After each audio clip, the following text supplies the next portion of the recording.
ఒక తరగతిలోని మొత్తం విద్యార్థులలో 72 మంది మాత్రమే టీ త్రాగుతారు, 50 మంది విద్యార్థులు కాఫీ తాగుతారు, 25 మంది విద్యార్థులు టీ మరియు కాఫీని తాగుతారు, రెండింటిని తాగుతారు, 5% మంది విద్యార్థులు రెండింటిని తాగరు.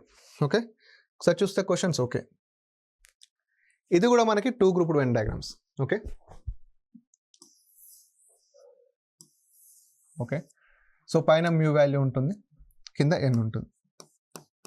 ఇక్కడ తరగతిలోని మొత్తం విద్యార్థులు అంటే మొత్తం ఏమని ఇచ్చిండు నీకు? మొత్తం ఏమి ఇవ్వలేదు, అంటే మొత్తం మనం అనుకోవాల్సింది ఖచ్చితంగా. 72 మంది టీ మాత్రమే తాగుతారు. ఇక్కడ టీ కాఫీ కదా, సో ఇది టీ, ఇది కాఫీ. 72 మంది మాత్రమే టీ తాగుతారు, ఓన్లీ అన్నాడు కాబట్టి ఇక్కడ మనం 72 వేసుకోవచ్చు కదా, ఇదంతా ఓన్లీ టీ పార్ట్. క్లియర్. 50% మంది విద్యార్థులు కాఫీ తాగుతారు. చూసారా, పర్సంటేజ్లో ఇచ్చాడు. ఇంతకుముందు ఎగ్జాక్ట్ నెంబర్స్ ఇచ్చాడు, ఇప్పుడు పర్సంటేజ్లో ఇచ్చాడు. 50% మంది విద్యార్థులు కాఫీ తాగుతారట. అంటే 50% మంది విద్యార్థులు కాఫీ తాగుతారా, ఓన్లీ కాఫీ తాగుతారా? పాయింట్ మళ్ళీ ఓన్లీ కాఫీ అంటే ఇక్కడ ఇస్తాం డైరెక్ట్, బట్ కాఫీ అంటే ఇది మొత్తం చూస్తాం. ఓకే, కాఫీ అంటే ఇది మొత్తం చూస్తాం, ఓన్లీ కాఫీ అంటే ఈ పార్ట్ని చూస్తాం. సో మనకి 50% మంది విద్యార్థులు కాఫీ తాగుతారు. ఓకే, పక్కన పెట్టండి. 25% మంది విద్యార్థులు టీ మరియు కాఫీ రెండింటిని తాగుతారు. అంటే 20% అంటే ఇక్కడ వేస్తాగా, రెండింటిని తాగుతారు కాబట్టి 20% మంది విద్యార్థులు ఈ రెండింటిని తాగుతారని తెలిసింది. ఓకే, ఇక్కడ సింపుల్ ఏంటంటే ఇప్పుడు 50% మంది విద్యార్థులు ఏం చేస్తారు? కాఫీ తాగుతారు అన్నాడు.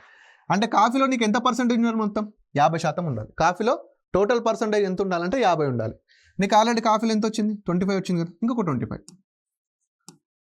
ఓకే, అప్పుడు నీకు ఎలా అర్థమవుతుంది అంటే టోటల్ కాఫీ 50%, ఓన్లీ కాఫీ 25% అనమాట. నెక్స్ట్ 5% మంది విద్యార్థులు రెండింటిని తాగరు. అంటే ఎన్ వాల్యూ ఎంత? 5%. ఇక్కడ మనకి లాజికల్ ట్రిక్ తెలియాలి.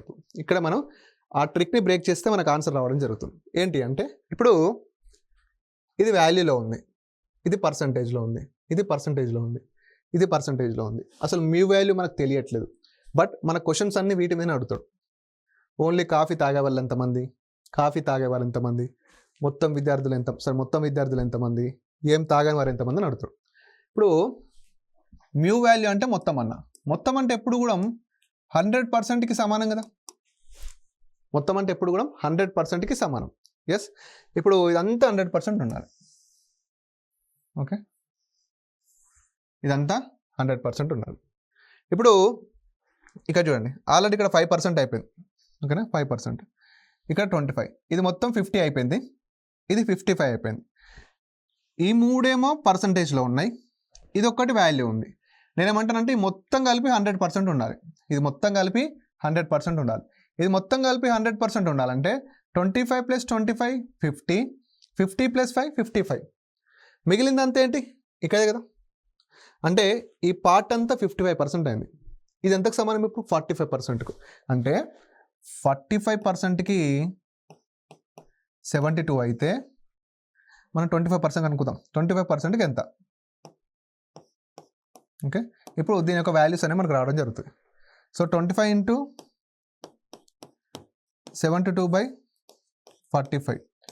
So 5 5s are 25, 5 9s are 45, 9 8s are 72, 5 8s are 40.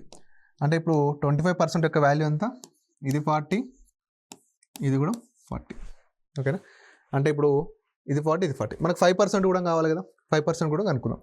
5% అంటే 45%కి 72 అయితే 5%కి ఎంత?